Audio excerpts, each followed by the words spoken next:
Hey guys, I just wanted to make a quick video to help explain better my bar setup and how I trim my lines for kite foiling.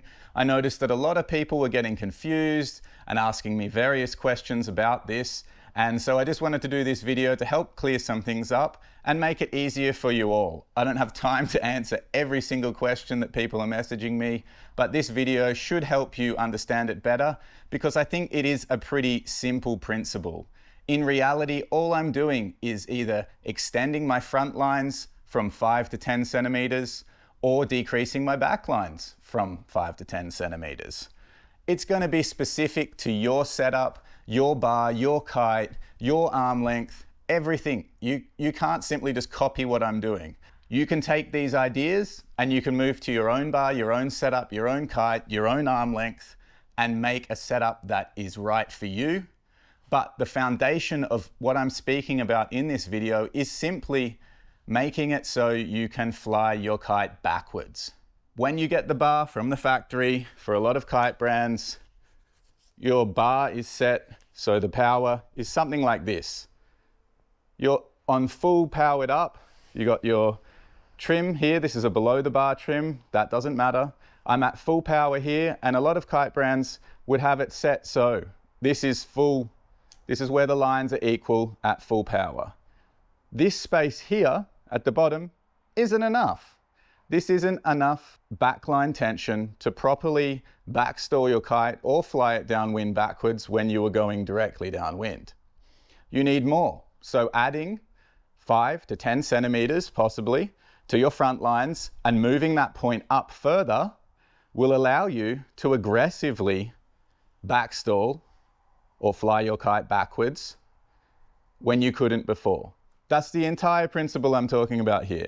The fact that I ride a big chicken loop, which is good for my wingspan. I have a wingspan over 6 foot.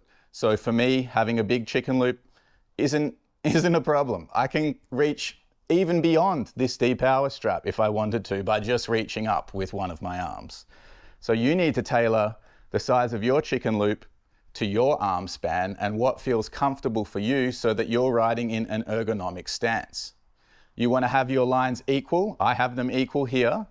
You want to have your lines equal where it's comfortable to ride around. This is the stance that you ride around in normally. If you find you're riding around and your kite's just backstalling all the time, you've got it set wrong. You either need to make a shorter chicken loop or you need to move this point down a little bit. But remember, you still need to leave room to be able to backstall your kite aggressively, because this is how we really can go downwind, riding on swell, riding on waves, without needing to loop the kite. Looping the kite is not a solution. Looping the kite is going to give you a big hit of power. It's going to pull you away from the section, pull you off the wave. Looping the kite is not the answer. Flying the kite backwards is the answer. Hence this bar setup. Now I'm going to answer a few questions or queries I saw people having online on my Instagram or Facebook, just so we can clear it up for you. Someone says 3 and 6 meter kite. It's for Kitefoil though, isn't it? Yes, this is 100% for Kitefoil. You probably wouldn't want to do this for anything else, although I'm not going to say it's not going to work for other things, but ideally this is for kite foiling. This is for riding small kites and wanting to aggressively turn the kite downwind with me and fly it backwards. Some people are asking, how can I set this up? How can I do this myself? And there's a couple ways you can do that. You could either add some pigtails to your front lines. Making your front lines longer will make your back lines shorter if you're on a 4-line kite. So you could add, something like this, or maybe you only need something like this, or maybe you need something longer. It's going to be a personal approach. You're going to figure out how much you need to add, because all kite bars, kites, they're all different. They're all tuned slightly differently. So I can't just simply give you one measurement that's going to be right for everything, because nothing in this industry is standardized. You've got to figure this one out for yourself. If you have something like a Nash bar, you've got it fit under here. You can put another knot in here. You can change this length here. Simply add a knot, pull it through a bit further. Look, knot. All right, I need 7 cm more. Here we go, bang, 7 cm more. Knot in, push this back in, pull it through, pull that back into the bar.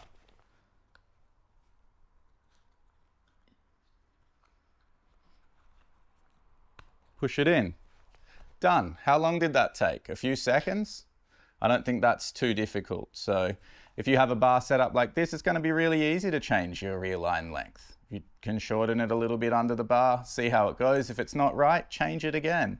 You're only going to need to change it a couple times, and once you have it right, that's going to be it. You're not going to need to change it again. Someone else is saying my chicken loop's too long, my eject system's too long, I need an auto unswivel. Look, I don't need any of those things. I've been riding 25 years.